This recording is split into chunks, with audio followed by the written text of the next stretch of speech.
Welcome back, everybody, to the show by Below Average Betters for the Below Average Better.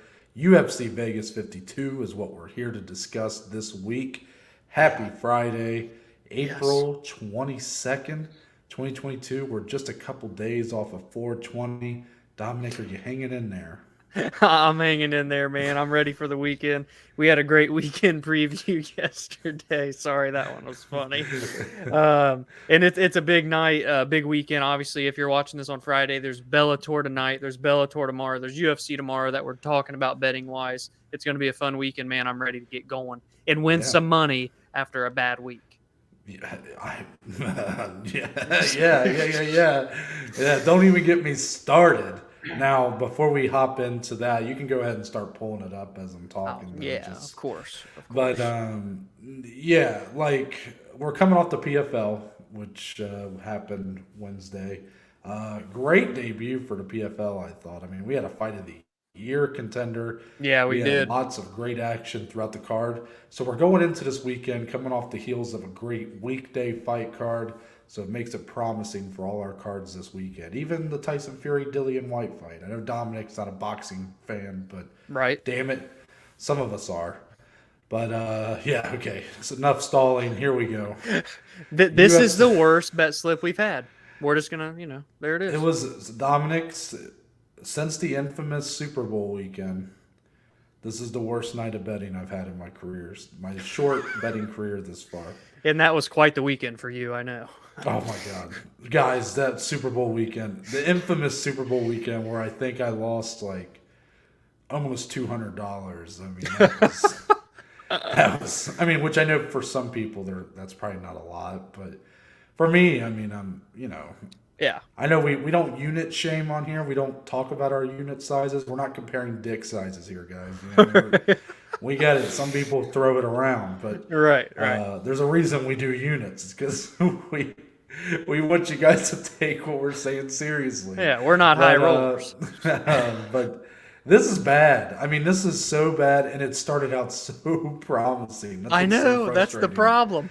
I had an entire parlay hit, and I had the Sabatini Laramie fight to go to distance hit, and those were the first two plays I had. All of Yeah. my parlay hits, that hits on the main card. I'm doing great. I'm on pace for my best night yet. Yeah. And then it happened. Noah, it came down to one fight. For the first time ever, one Well, fight. not really for me, because I mean, one Big fight time did change. swing wise. Yes, because we in total, I maybe the words of doom were me acknowledging this to Dominic, but I noticed that we had four units riding on essentially Miguel Baez in a win, Yeah, yeah.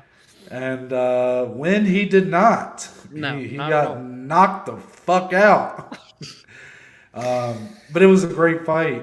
It It was a great just, fight. but it, man, what a depressing fight that Yeah. turned. Man, I was hurting. Have we ever had four units on one fighter in this show? We might have, but it would be a rarity. I mean, there's been a couple guys we put multiple units on, Yeah. but I probably not. Yeah. And there's probably a reason for that. We put Exactly. too many eggs in the Baeza Yeah. basket. This A was a guy learning coming in, moment. yeah, a guy coming in back to back losses. It didn't feel risky, but it turned out to be Yeah. just doomsday. And then I just fell off a cliff. I mean, Yeah. afterwards, I had Gadzio Margadziev in the co-main, which was a terrible choice considering Caio Borralho looked like a stud. But Mhm. then there was a glimmer of hope when Bohio throws an illegal knee. True. And I looked at Big Dan Mergliotta and I said, please, Big Dan, make the right call. It's a DQ. DQ. He takes away a point, and I'm like, okay, we're good. He is gonna be DQ'd. And then Yeah. I hear Big Dan going, we're gonna take this to judges' scorecards, and I'm like, sorry, what was that? Uh, you're gonna do what Uh, now? hmm, Yeah, hmm. that did make me very happy. I mean, we talked about that on Monday, just Yeah, a what lot. a shit show that was. And then in the main event, I mean, Vicente Luque one of my favorite fighters in the entire UFC, just doesn't look quite himself, and Yeah. that was the best I've ever seen Bilal Muhammad look. So yeah, remember the name, I guess. But fuck Yeah. it, man. I mean, I want to forget this night. So I'm getting it off the screen then. yeah.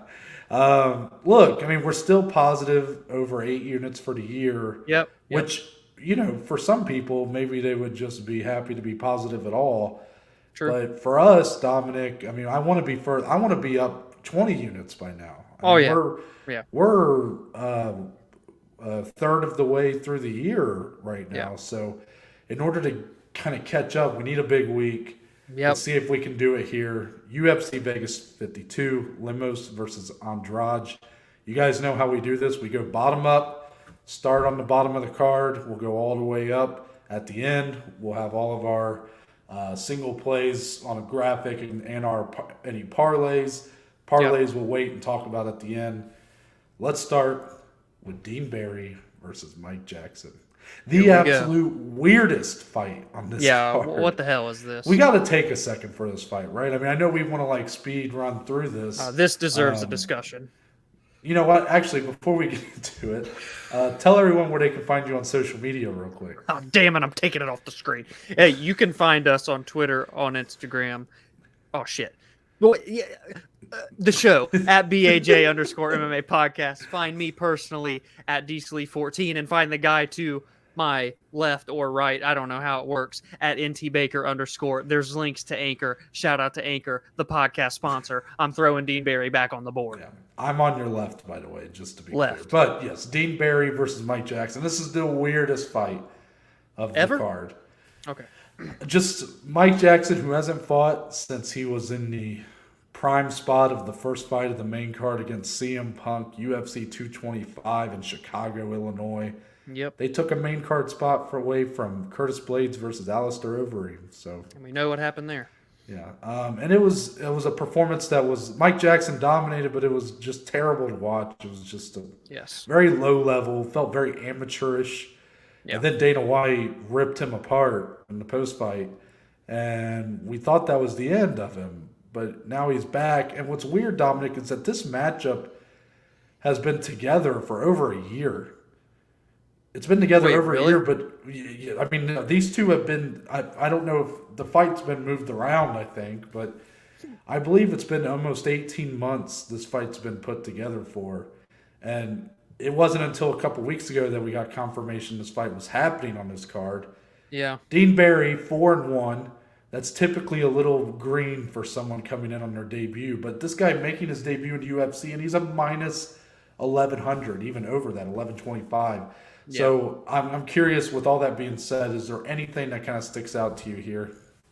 There is, and it's a part of my parlay later. But I just have to say, for those of you looking for like a single in this, because obviously you're not going to throw money on a minus 1100. Well, hey, if you do, I'm not judging you. Maybe you will. You'll win a penny or two. But seriously, you can take a minus 1125 all the way down for Dean Barry. I believe, what is it here? By KO, minus 165. You can take it all the way down to minus 165. All four of Dean Barry's professional wins have been via KO, TKO. If you're willing to take the risk to get it closer to even money, that's a humongous change of the tide in terms of the betting odds. I couldn't believe that. So that's something to look out for, I think, for sure in this fight. So you're not thinking there's going to be any chance of a big upset here for Mike Jackson? I would be utterly astonished. There's some hype around Dean Barry here. I guess it's been like a long time coming to get him in. Obviously, you said this fight's been in the making for a while. Time. I mean, the guy's only fought 5 times professionally. I know.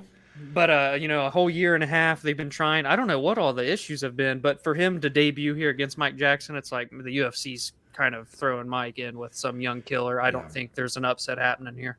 Yeah, I mean, Dean Barry, he's looked phenomenal in his performances leading up here. I believe he fought for Titan FC before. That's a pretty decent regional promotion. Mike Jackson, I mean, again, he has the stench because he's the guy that he lost to. His professional debut, I believe, was against Mickey Gall. He was kind of like Mickey Gall's warm-up fight in the UFC. Or I think that was a eliminator to determine who would welcome CM Punk. Yeah. Mickey Gall choked him out in the first round. And then Mike Jackson's next professional bout, I'm pretty sure, was fighting CM Punk. So there's Yep. not a lot to go off of. The guy doesn't have any real discernible skills outside of, I believe he does have like a background in boxing. I believe he was like a Golden Gloves, I think which I so. don't know. Yeah. I don't know how that works in boxing, but I know that means that he does offer skill of some sort. It's just hard to find it in terms of his MMA career thus far. So Yeah, and weird yeah, enough, he like laid on CM Punk for 3 rounds, didn't strike. So yeah, I don't it know was what weird. happened. It was very weird. Anyways, following that, we got Marcin Prachnio. This is a light heavyweight fight taking on Philipe Lens. I believe this is Lens' debut at light heavyweight. He Yeah, comes I in think so. basically even money for him, plus 100. Marcin Prachnio, the slight favorite. Anything of interest here for you? This one doesn't stand out to me too much. I do think it's two guys that finish fights, and for that reason alone, it will also be in my parlay at the end of the show. But in terms of like prop bets, fight props, or whatnot on here, I mean, I don't know. It's risky, I suppose. I don't know who's going to win. So money line wise, while they're both close to good money, Felipe's obviously plus money. I didn't want to touch this one in terms of a winner. If I remember right, Felipe Lens is a former, I can't remember if it was like the inaugural season of the rebranded PFL heavyweight winner or if he won back when it was World Series of Fighting. I But think he it was was. a guy that he had a decent amount of Yeah, interest on his entry into the UFC, and he's just not really done anything. He's yeah, 0-2, but if he's been in the UFC for a long time, yeah, just hasn't been very active. He's making a push here at light heavyweight. I think Prachnio's looked okay at times. He's had some tough fights. He's 2-3 in the UFC, but you're right, a high finisher, 11 KO TKOs in his career, one yeah. submission. Felipe Lens is a little bit more has a more well-rounded hmm resume. He's got more submissions, and he will probably be the bigger guy. But Marcin Prachnio is a big dude at light heavyweight. So Yeah. to me, with the odds this close, there's a lot of value here. I think you're right on fight not going the distance. I mean, minus 225, that's literally like the most staggered line here. Yeah. But if you feel confidently enough in either Prachnio or Lens fight finish, I mean, you got plus 175, plus 275 for either guy to win via KO TKO. If you want to get real crazy, I mean, plus 800 submission for Felipe Lens is on there. Hey now. There's definitely some value if you're willing to risk it, Yeah. risk it for the biscuit, right? Exactly. Next up, how do you say this gentleman's name? Is it Aoriqileng? Is that I how think did you you? just nailed it as a matter of fact. Okay, Aoriqileng. He is taking on Cameron Elsay. Now, neither guy has won a fight in the UFC. Qileng has fought Yeah. twice. Elsay making his second shot here. Cameron Elsay was a name it stuck out to me. I remembered it. That's because he was on one of the very first fight nights that we discussed. He was on the main card fighting Kyler Phillips. And Oh, actually, I predicted Elsay to win that fight. Isn't that crazy how their careers have divulged since that fight? It very. just shows why I don't make fight predictions. But for me, Dominic, Cameron Elsay as the plus 190 stuck out to me. hmm When I look back at Keeling's UFC run, I don't really remember much about his last fight, but I do remember his fight at UFC. I don't know if it was 259 or 261. I think it was with, oh God, I can't remember who he fought now either. I wanted to say Jeff Molina, but I'm not sure if that's right. He has fought Jeff Molina. Yeah, he's Jeff fought Jeff Molina. Molina. It was a war of a fight. I mean, both guys came out looking like absolute studs. Yeah. But Keeling was on the bad end of that decision. It was on the tough end. So he's better than his record would suggest, but I mean, his record outside the UFC is nothing special either. Even if you take away those two losses, he was 18-7 coming in, only 7 finishes in his career. Cameron Elsay does have much more to offer in that realm. He does have 10 finishes. He's 0-1 in UFC. Like I said, got finished by Kyler Phillips, but that's such a tough debut. I like plus 190 for Cameron Elsay. I was very close to really putting money on it. I didn't quite do it, so that shows you the level of confidence. But Yeah. Cameron Elsay by finish, I mean, is definitely, if you want to even try to get some more money, I mean, he's got the KO, TKO odds plus 450, but more likely I would stick with the plus 190 if you're really looking at something here. Yeah, this fight's kind of hard to take a chance because on one side for Aoriqileng, you've got a guy that's been the distance 17 times, so you think, oh, this fight could go, the full 3 rounds. Cameron Elsey's only been the distance one time in 15 fights, so are you going to sprinkle maybe Cameron Elsey finish, Aoriqileng by decision? Maybe one of those two options would work. I'll be curious to see how this one plays out. So you said Aoriqileng, and I said Aoriqileng. Yeah, but I just have some sort of twang and I mess up names all the time. Well, I think It's one of the two. Aoriqileng, you told me I was right, but I don't think I am. Moving on. I support you. Tyson Pedro makes his long-awaited return as a massive favorite, at minus 675. He's taking on Hurricane Ike Villanueva, who's plus 475 here. And it doesn't take you long to figure out why Pedro's the favorite, even though he's only 3-3 in his UFC career. He's going up against Ike, who's 1-4, had a pretty tough run as a UFC combatant. But he does have 15 finishes in his 18 wins. Yeah. Dominic, do you kind of foresee the odds makers being right about this one? Maybe a finish is what's on the ballot here? Oh, yeah, there's definitely going to be a finish in this one. Actually, for the fight not to go the distance is minus 650. I played that in a parlay that you'll see later because I'm not laying down a single bet on minus 650. Yeah, there's going to be a finish on one side or the other. I'm just as shocked as you are, Noah, that Pedro is a minus 675. I get it. Villanueva's not looked great, but he's always in super scrappy fights. He has power to put people away. I just think if you're ballsy, there's nothing wrong with a little dab on Ike Villanueva if you're feeling it this weekend. I'm just saying. I completely agree. I mean, I didn't really get into it when I was talking about it, but I'm shocked that Tyson Pedro was this big of a favorite. I'm absolutely shocked. I understand at one time he was looked at as a real prospect, like a real guy that they could build around. Kind of what they're doing with Tai Tuivasa now. That was what Pedro was being groomed to be. And then he ran into Shogun Rua before he was ready, and it's just been downhill since. He's been off for multiple years. Do you remember what his last fight was? Did you look at that when you were putting this on? Wasn't it like for Pedro? It's been a long time. Yeah, I don't remember exactly. So, I mean, we're talking 3-4 years since this guy last fought in the UFC. He's had multiple knee injuries that has kept him out.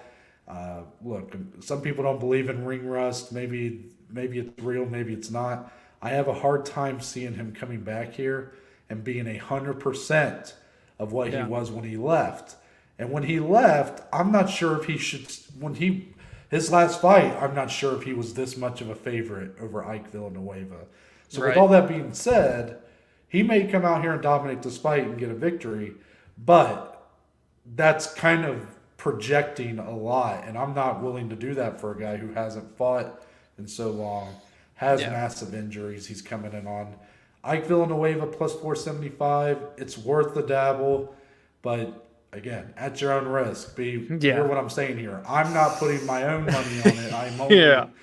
I'm only saying that they're plays that I think could be of value. Hey, if you do, let us know, because that'd be a big hitter right there if you were to win that. Right.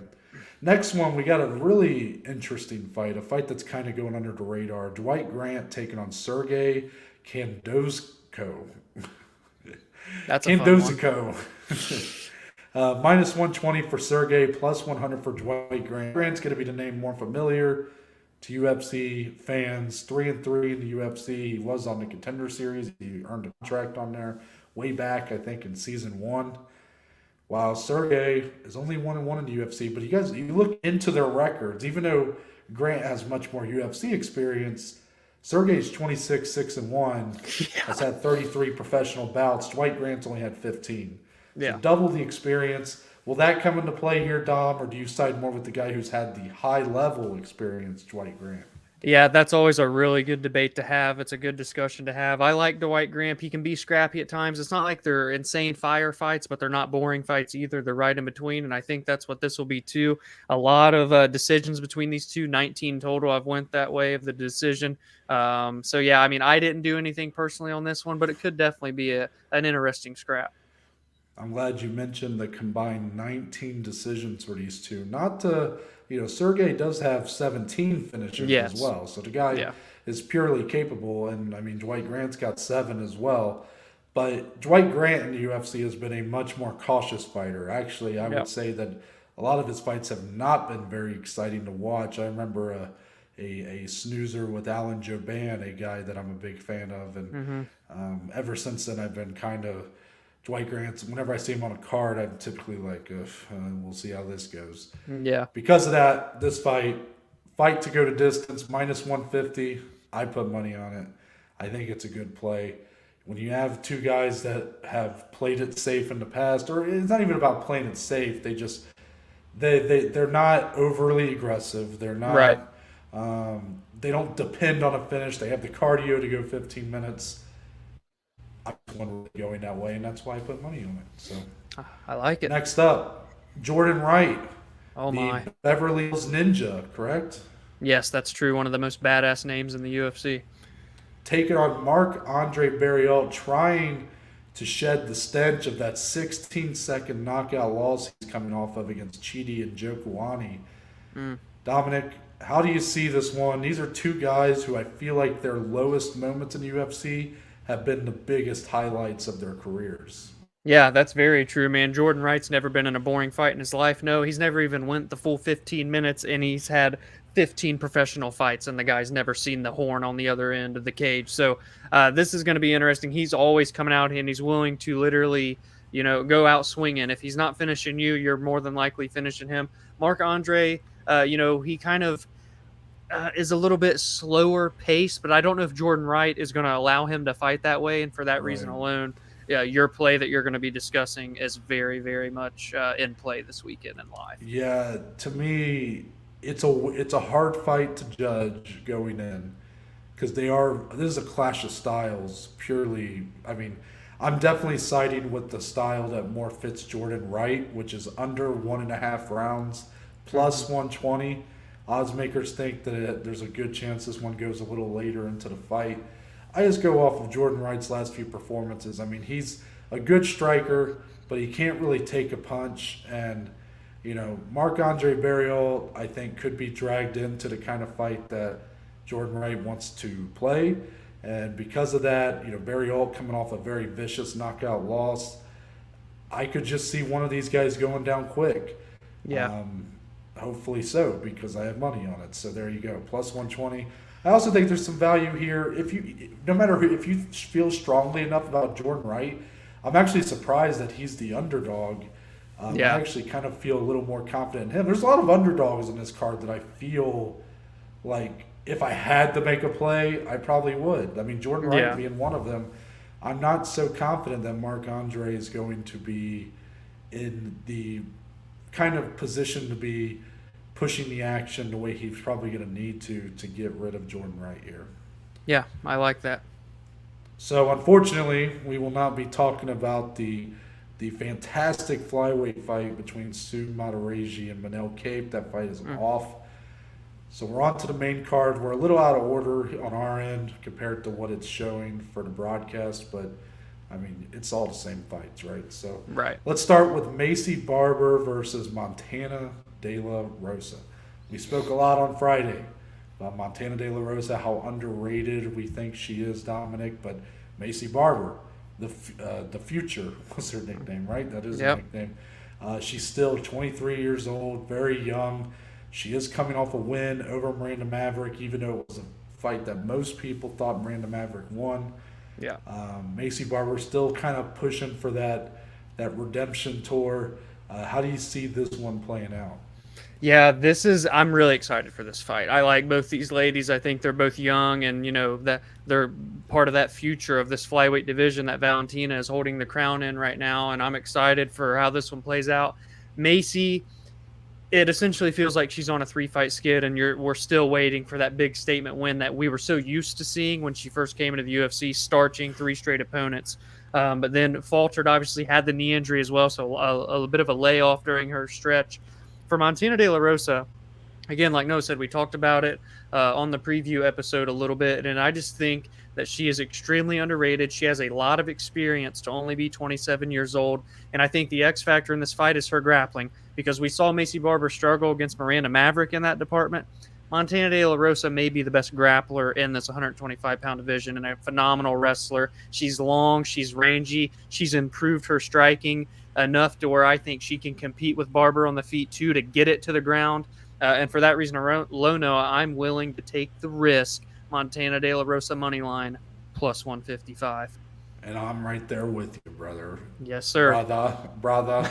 Yes, a smash. 2 units. The Smash Bros and me and Dom are joining forces. Insert clip of Predator shit the hands. Yes. Coming and they flex. You son of a bitch. Dominic, you'll do your little editing for that one. Yes, you know it. Yeah, I'm going with the money line pick here from Montana De La Rosa.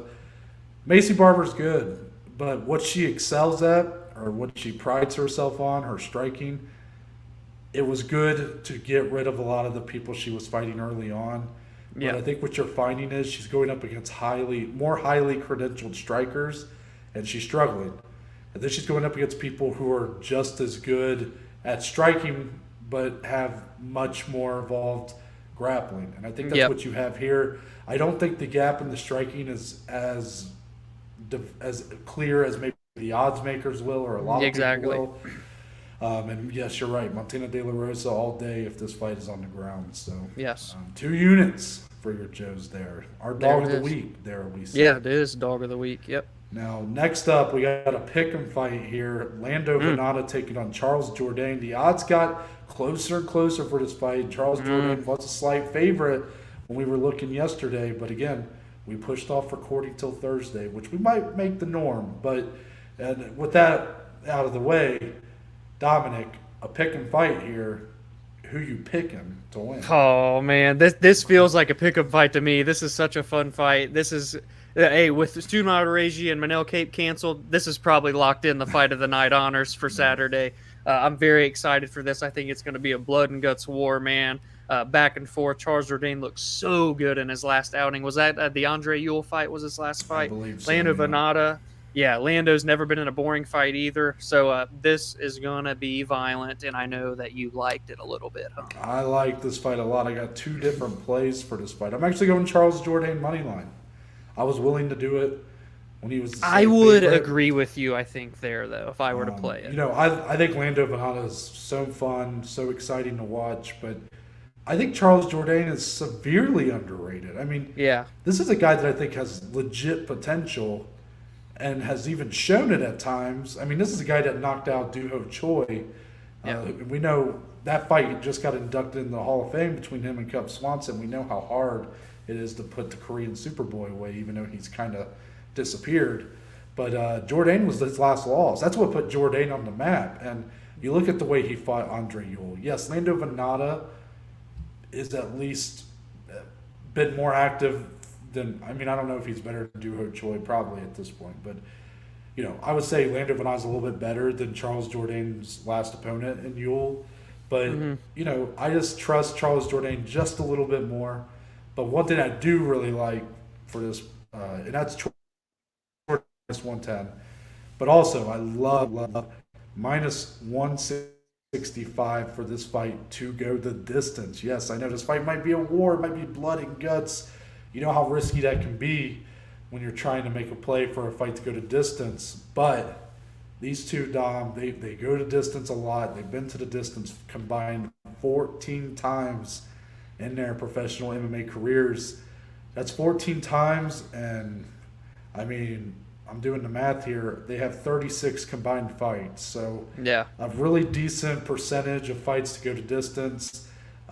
I think both guys are very durable, so even though one guy may get the better of this fight, but I have a hard time seeing either one going down for the count. Yeah, and I just want to add real quick with your money line play with Jourdain, you know, that minus 110, I would agree with you too. I would lean toward him in this one. I obviously didn't play it, but still only 26 years old. I just think that ceiling's a bit higher at this point for him as well. It's going to be a good fight. Yeah. Now here's a fight that we don't have a lot of odds for, but we do have the money line odds. And it's a big one. Tell a story. Yeah, that's right. Dean Barry's not the biggest favorite on this card, as Alexander Romanov said if he dies, he dies. Yeah. He's fighting Chase Sherman. here. So the Shermanator plus 800 going up against minus 1,375 favorite Romanov. Dominic, is this upset city, bitch? Are we getting an upset here? No, there's not an upset in this one either. Alexander Romanov coming in and becoming the highest favorite we've had on the Nosebleeds thus far. It's a short notice, literally days' notice for Chase Sherman. I respect the hell out of him for coming in against an undefeated Romanov who's been a straight killer outside of one fight that ended with a very bad nut shot, and I was pretty skeptical of that one, but he's since turned my vision around of his potential. Anyway, I don't think an upset is going to happen here. Chase Sherman's good. He's scrappy. He's good on the feet. But Romanov is just a bit better everywhere. I think he's going to use that large size of his, back him down against the cage, get the takedowns, and from there, like you said, if he dies, he dies. Now, I know you didn't mean that when you said Chase Sherman is good, and look, Chase Sherman, maybe he is all the things you just said, but he has not done it at a UFC caliber. That's just the honest truth. 1-3 in the UFC. I think that means, Dom, say it with me. Come on. Not. Oh, sheesh, Noah, that's so mean. Well, I don't know. I mean, come on. I mean, as far as being UFC caliber, he has just not been at this point. But here's what I'll say. Coming into this fight, I am very nervous about this fight for Romanov. I am. Wow. Yeah, I know. Because that fight has stuck out to me. The technical decision that Romanov won. Yes, he's undefeated. Yes, he's looked really good in most of his fights, but and I can't remember who he fought in that fight. The technical decision. It was against the guy who had won the last heavyweight season of The Ultimate Fighter. So if you guys know who that is, which I mean, who's watching season 26 of The Ultimate Fighter? But besides Dom, maybe. but sorry, I didn't think of that before I said it. But Romanov in that fight was gassing big time down the stretch. And while I feel like the key here is for Romanov to take this fight out early, and for Chase Sherman, he's going to be at his best and deadliest because he does have good power early in the fight. Yeah. But if this fight does go to the later rounds, dare I say I may trust Chase Sherman a little bit more. I don't know. I really don't. I'll find out a lot. A lot's actually going to be answered about Alexander Romanov in this fight for me. It's the biggest stage he's been on yet. He's in a very, very high spot on a card for like the first time. Let's see him prove why. The odds makers got him as a big favorite. Let's see him. Yep. Co-main event. Another pick'em. Oh, I just tried to pop the legend. banner.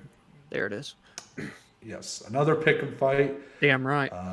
As well as a legend of MMA is back. Clay Guida will be welcoming Claudio Puelles here. Claudio Puelles a bit less known, even though Dom he's 4-1 inside the UFC octagon. This is a guy I didn't even really know about before this fight was announced. Tell the people why they should be aware of him. Yeah, Claudio is good, man. Only 25 years old. He lost his UFC debut, but has since won 4 straight, 2 of which have come via knee bar submission, by the way. You don't see those all the time. And I know, he's coming in off of a bit of a layoff, too. And Clay Guida has been super active, has 107 fights inside the UFC, it feels like. So the veteran here can definitely make it scrappy, make it scary for the newer guy, the younger guy.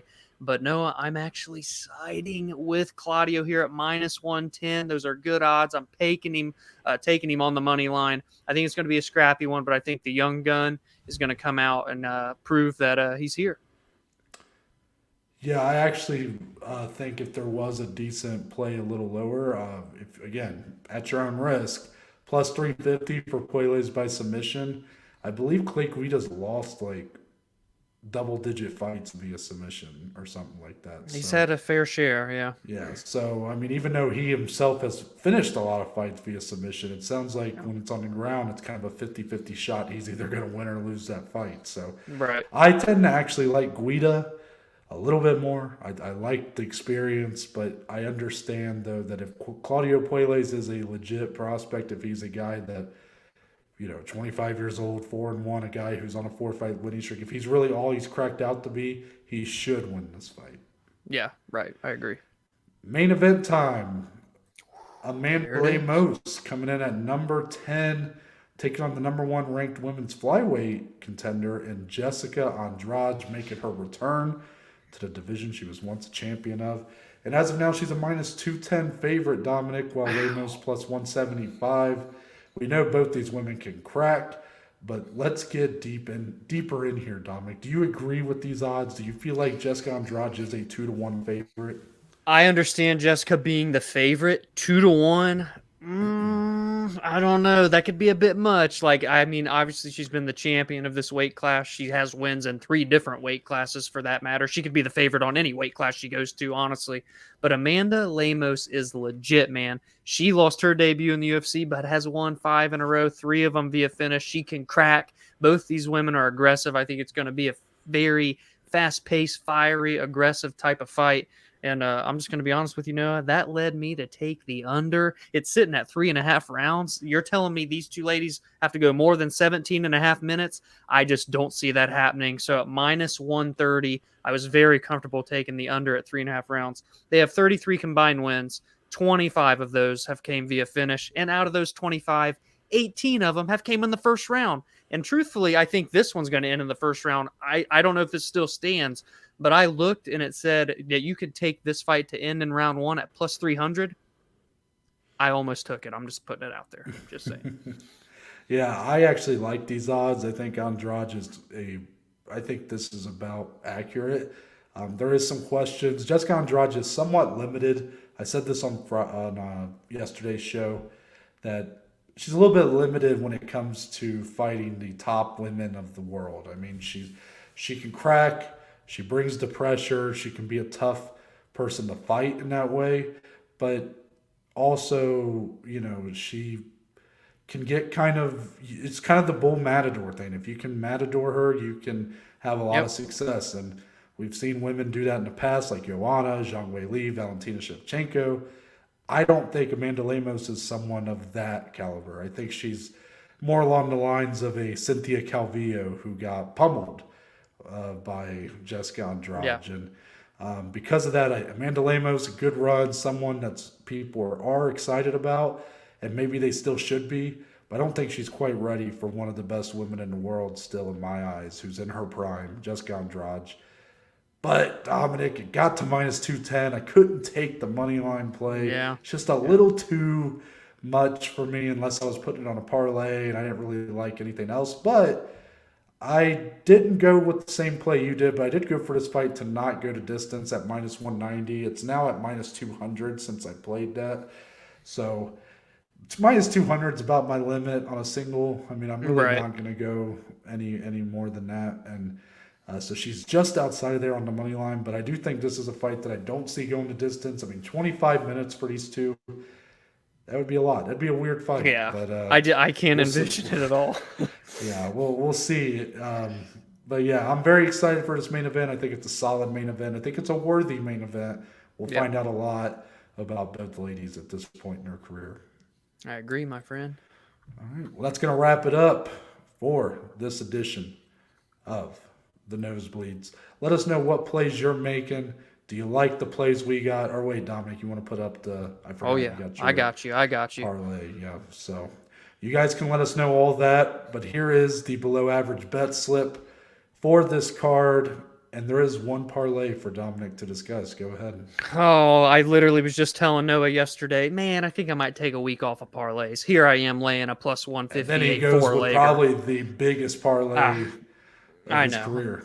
I'm a fucking madman. I'm going for it anyway. I'm going Dean Barry via finish. I like those odds there. Pair that with Prachnio Lens to not go the distance and Pedro Villanueva to not go the distance. And that fourth and final leg, Mr. Alexander Romanov. I got the two biggest favorites we've ever had in the Nosebleeds. I had to dabble them in a parlay. I just couldn't help myself. Plus 158. That's the four-legger. And if Dean Barry loses or wins a decision, it's chalked at the very first fight of the evening. So be with me, my friends. Yeah. So we will find out if we will have a historic comeback from what was the worst week in our show's short but emphatic history. Yes. Or are we really in trouble, Dominic, coming the turn into May here? It's going to be May, but it's also might be doomsday for the Joes. Find out. Oh no! Find out on Saturday, right? What a cliffhanger that was. Yeah. Find out. That's it. That's it. We're out. We'll see y'all next Friday.